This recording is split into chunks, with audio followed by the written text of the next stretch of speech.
Welcome to Proud Hindu Dharma. Subscribe பண்ணாதவர்கள் subscribe செய்து bell ஐகானை கிளிக் செய்து கொள்ளுங்கள். क्षत्रियाद् विप्रकन्यायां सुतो भवति जातितः वैश्यान् मागधवैदेहो राजविप्राङ्गना सुतो. உலக ஆசைகளை விட்ட தெய்வ பக்தியே லட்சணமாக இருக்கும் பிராமண பெண்ணை கோபமும் போரிடும் குணமும் கொண்ட ஒரு க்ஷத்ரியன் மணந்தால் அவர்களுக்கு பிறக்கும் பிள்ளைகள் சூதர்கள் என்று அறியப்படுகிறார்கள். சுத்தமான க்ஷத்ரிய குணம் கொண்டவன் தர்மத்துக்காக உயிரையும் விட துணிந்து எதிர்க்கும் குணத்தோடு இருப்பான். தர்மத்தில் நாட்டமும் அதை போதிக்கும் எண்ணமும் உலக ஆசைகள் இல்லாமல் சாதுஜீவனம் நடத்தும் குணத்தை பிராமணன் கொண்டிருப்பான். சூதனாக பிறந்த பிள்ளைக்கு கொஞ்சம் க்ஷத்ரிய குணமும் அதிகம் சாது குணமும் இருக்கும். இதனால் நாட்டை ஆள கொடுத்தால் ஒரு மரணத்தை பார்த்தாலேயே மனமுடிந்து சந்நியாசியாக ஆசைப்படுவான். உலக ஆசையும் கொஞ்சம் இருப்பதால் சுத்தமான பிராமணனாகவும் இருக்க மாட்டான். वैश्यान् मागधवैदेहो क्षत्रियात् सूत एव तु प्रतिपमेते जायन्ते परेपि अपसदास्त्रयः. பிராமண பெண் கோபமும் போரிடும் குணமும் கொண்ட ஒருவனை மணந்து பெற்றுக்கொண்ட பிள்ளைகள் சூதர்கள் என்று அழைக்கப்படுகின்றனர். இது பிரதிலோமமாகும், அதாவது தவறான குணக்கலப்பாகும். குணக்கலப்பால் பிறந்ததால் நல்ல ஆச்சாரங்களை இழந்து இருப்பார்கள். सूतो वैदेहक चैव चण्डाल च नराधमः मागधः क्षत्रजाते च तथा अयोगव एव एते षट्सदृशान् वर्णात् जनयन्ति स्वयोनिषु मातृजात्यां प्रसूयन्ते प्रवारासु च योनिषु.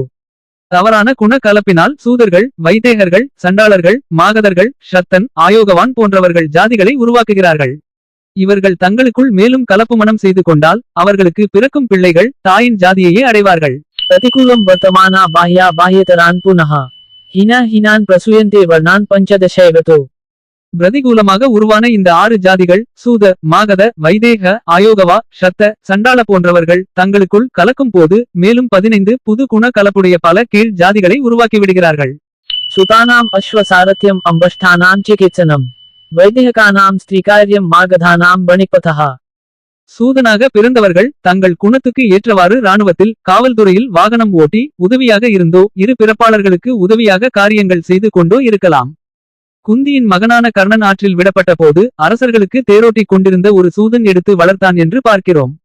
அதே போல மகாபாரதம் எழுதிய வியாசர் அதை வைசம்பாயனரிடம் சொன்னார். வைசம்பாயனர் சர்ப்பயாகம் செய்து கொண்டிருந்த ஜனமேஜயனிடம் சொன்னார். அப்போது அங்கிருந்த ரோமஹர்ஷனர் என்ற சூதர் கேட்டார். இவர் மக்களுக்கு நடந்த சரித்திரங்களை சொல்லும் பௌராணிகராக இருந்தார். ரோமஹர்ஷனர் தன் பிள்ளையான உக்கிரஸ்ரவஸ் என்பவருக்கு மகாபாரதத்தை சொல்லி வைத்தார். நைமிசாரண்யத்தில் பிராமணரான சௌனகர் 12 வருடங்கள் சத்ர யாகம் செய்து கொண்டிருந்தார். பல ரிஷிகள் கூடி இருந்தனர். அப்போது உக்கிரஸ்ரவஸ் என்ற இந்த சூத பௌராணிகர் சௌனகர் மற்றும் அங்கு இருந்த ரிஷிகள் கீழே அமர்ந்து இருக்க மேடையில் அமர்ந்து கொண்டு மகாபாரத கதையை சொன்னார் என்று பார்க்கிறோம். இவ்வாறு மனுஸ்மிருதி பாகம் 10 குண கலப்பை பொறுத்து எந்த பொருத்தமான வேலைகள் செய்தால் அவரவர்களுக்கு சரியாக இருக்கும் என்று வழி காட்டுகிறது. நன்றி. மீண்டும் இது போன்ற ஆதாரபூர்வமான ஸ்லோகங்களோடு அதன் அர்த்தத்தோடு நாம் சந்திக்கலாம்.